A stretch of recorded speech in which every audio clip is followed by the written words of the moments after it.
はい、今日は小松菜のわさび漬け紹介していきます。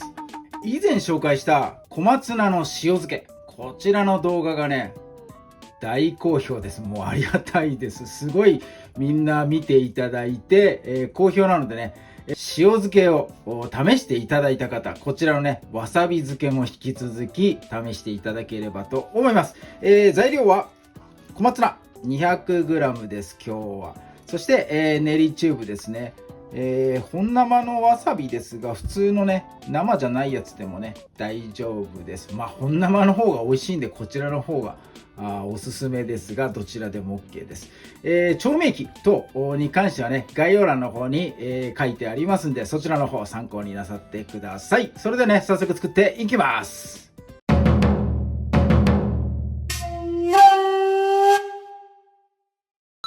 はい、では先にね、調味液の方調合していきたいと思います。調味液の方にわさびをね、溶いていきたいんで、温かいままだとわさびの香りと飛んじゃいますんでね、一度冷やす必要がありますんで、先に調味液調合させてください。小松菜とかね、切るよりもまず先に調味液です。火はまだついてない状態で、ちっちゃいフライパンとかね、小鍋、使ってください。砂糖がね、小さじ2杯入ってます。そこに大さじ1杯のみりん、小さじに持ち替えてもらって、料理酒ですね。料理酒は小さじ1杯です。はい。そしてね、小松菜の塩漬けの時は、お酢使いましたが、今日はね、お酢使わないで、この3品だけ、みりんと砂糖の比率を上げました。わさびのね、辛み、これが際立つように甘みを少しね、強めに入れさせてもらいます。強火にして沸騰するまでね、やってください。はい、気泡が全体を覆ったらね、火を止めてください。みりんと料理酒のアルコール分を飛ばしたいっていうのと、砂糖をね、溶かしたいっていう2つの理由があって、加熱しております。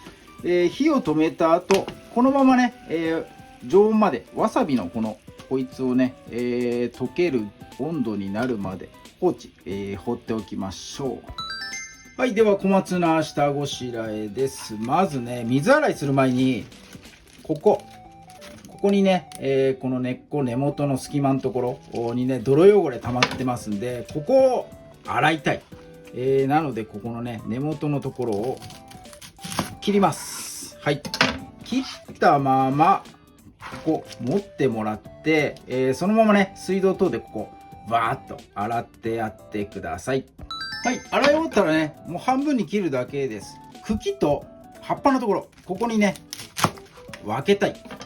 そして、この茎の方は大きめのボウル、全部がね、平らに入りきるボウルに入れてやってください。葉っぱの方はね、まだ、仕込みしないので、これね、別途取っといてください。はい、加熱した調味液がね、冷えてきたらわさびとね、合わせておきましょう。わさびの分量はじゃじゃじゃじゃーん、小さじ1杯です。結構もりもりだなって思ったかもしれません。はい、ここに、調味液を入れて、よいしょ。はい、よくね、混ぜ込んでおきましょう。完全に混ざるっていうことはないんですが、それでもね、頑張って、完全を目指して、溶いてもらえればいいかなと思います。はい、こんな感じです。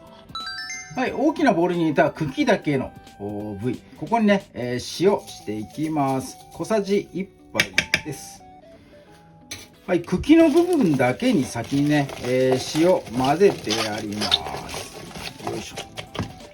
よし、OK。そしたら、混ぜたこのわさびだれですね。これも入れましょ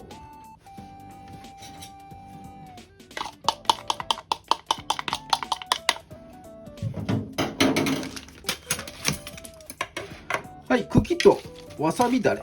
これもね、軽く混ぜ合わせます。そして、お待たせしました。葉っぱを上に乗せて、ここでようやく軽くでいいです。もう何回転かさせるだけで、OK です。はい、こんな感じで、ジップロックの方にね、もう入れちゃいます。よいしょ。はい、ぎゅっと密閉して、空気をね、なるべく抜いてやってください。空気抜けば抜くほど浸透圧でね、浸かりやすくなりますので。で、空気入るとね、酸化しちゃいますんで、酸化防止にもなるかなと思います。はい。なのでね、タッパーとかよりは、このジップロックでね、漬物やってもらった方が効率いいし、美味しくできるかなと思います。はい、OK。こんな感じで、漬け込まれました。はい、塩漬けの時とね、同様、冷蔵庫で丸1日漬けてもらえれば漬け上がりになります。はい、じゃあね、漬け上がりに飛びます。はい、1日経ちました。漬け上がりの状態です。すごくね、水分出てるかなと思います。こう、緑色になってるのはね、わさびの色でしょう。開けてみます。開けた瞬間にすごいわさびの香りがドドドッとね、してきます。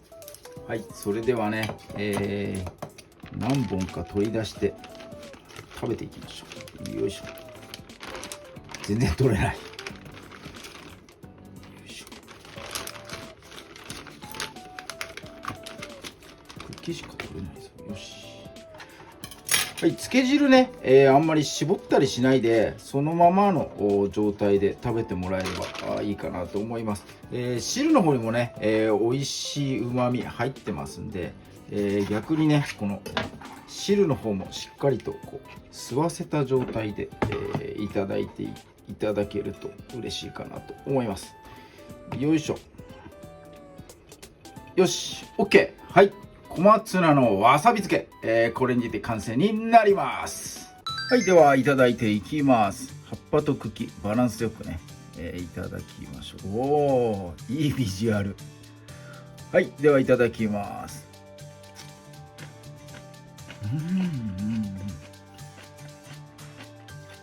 すごいわさびの香りがふーっと抜けてめっちゃうまい。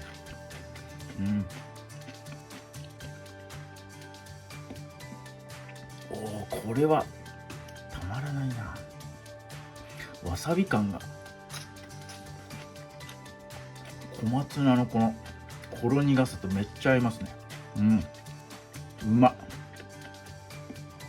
これはどんどん食っちゃうパターンだ。うまっ。もうちょっとわさび強くてもいいかなという気はしますが、その辺はね、お好みで調整していただければと思います。わさびのね、この香り生かすためにね、ちょっとね、甘さ強めにしております。そのね、甘みが最後ね、口の中にふーっとね、残るかなと思います。小松菜のほろ苦さとわさびの香りとね、それをね、甘みが少し打ち消してくれるような、そんなね、わさび漬けになっておりますんで、ぜひとも参考に、お試しいただければと思います。今日も動画最後まで見ていただいてありがとうございます。いいね、グッドボタン、そしてチャンネル登録の方もぜひともよろしくお願いいたします。